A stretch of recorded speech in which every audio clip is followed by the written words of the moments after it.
धन्यवाद आप सबका कि आप सबने पापा से पहले मुझे आने का निमंत्रण दिया। अ, ज़्यादा समय नहीं लूँगी। आज मैं आप सबके सामने वीर महाराणा प्रताप के बारे में एक कविता प्रस्तुत करने जा रही हूँ। ज़्यादा बड़ी नहीं है, ध्यान से सुनिएगा। शौर्य बल और बुद्धि का, शौर्य बल और बुद्धि का वो वीर था आत्मशक्ति का। महाशूर वीर का वो लाल था राणा उदय सिंह का। महाशूर वीर का वो लाल था राणा उदय सिंह का। बाहुबली शौर्यवान शक्तिमान चित्तौड़ का वो पोता था राणा संग्राम का। वो पोता था राणा संग्राम का। रग रग में उसके देशभक्ति थी। रग रग में उसके देशभक्ति थी। उसकी माँ जयवंता बाई वीरांगना थी। माथे पे जिसके विजय तिलक और हाथों में तलवार था। माथे पे जिसके विजय तिलक और हाथों में तलवार था, वो आत्मस्वाभिमानी महाराणा प्रताप का राजपुताना था। वो आत्मस्वाभिमानी महाराणा प्रताप का राजपुताना था। हार के भी जो जीता था, हार के भी जो जीता था, मुगलों को धूल चटाया था। जन्म से ही कई परिस्थितियां उसकी आस बिछाए बैठी थीं, फिर भी उस वीर सपूत ने मन की आशा न छोड़ी थी।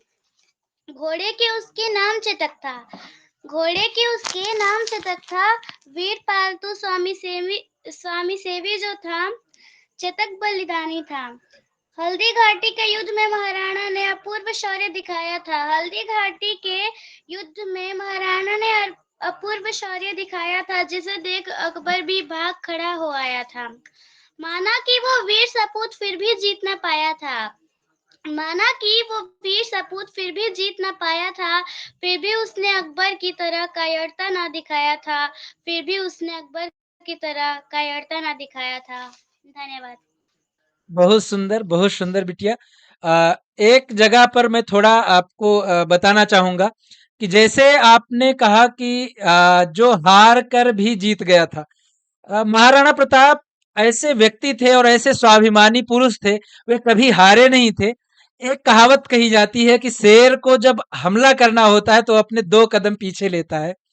तो वो भारत का शेर, वो राजस्थान का शेर मुगलों को हराने के लिए 2 कदम पीछे, मतलब उस युद्ध क्षेत्र से पीछे जाकर और पुनः आकर अपनी पूरी शक्ति से आक्रमण किया और अपना वो खोया हुआ राज्य, अपना वो दिया हुआ राज्य एक तरीके से पुनः प्राप्त किया। तो इतिहास, आप छोटे हैं, इतिहास को कई तरीके से लोगों ने लिखा है और हमारे जो नायक हैं, हमारे जो वीर पुरुष हैं, उनको अनेक तरीके से कहा गया है। राणा के बारे में कहा जाता है कि झुके नहीं जो अकबर के ताज के आगे, झुके नहीं जो अकबर के ताज के आगे, उन वीर राणा के आगे कौन झुकाएगा प्रताप के आगे।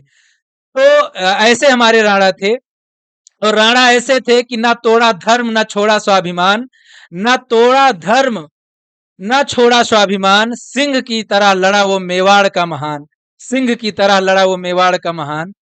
और दूसरा जो आपने बोला कि जंगल में जिन्होंने अपने दिन काटे थे, तो घास की रोटी खाई, घास की रोटी खाई पर आत्मा को कभी ना बेचा था।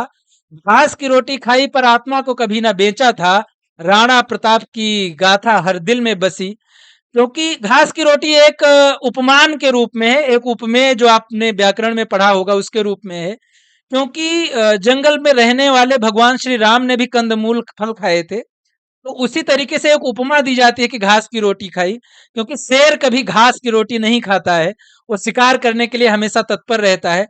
तो बहुत सुंदर तरीके से आपने राणा प्रताप के जीवन का और अपने काव्य शक्ति का प्रदर्शन किया। उनकी उस वीर गाथा के शब्दों में, उनके इस जो प्रमाण था उसमें आपने अपनी वाणी से बहुत सुंदर तरीके से व्यक्त किया। बहुत बहुत आपको मैं शुभकामनाएं देता हूं आपके उज्जवल भविष्य के लिए।